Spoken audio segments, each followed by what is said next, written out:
Morning, everybody of the internet. Today we're going to talk about two-hole flanges, why it matters, and how to fix it. So we've been getting parts from overseas that have not been lining up. We have a big spool piece here that's ductwork. As you can see, two-hole here on this side is pretty close. We go to this side here,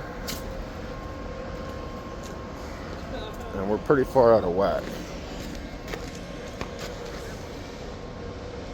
So there's two schools of thoughts to fix this. We can either waste a bunch of time, try to cut this flange out on the inside and out, and prep and clean that.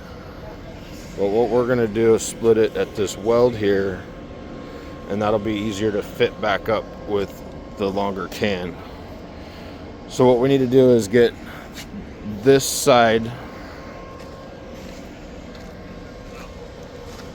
level to this side,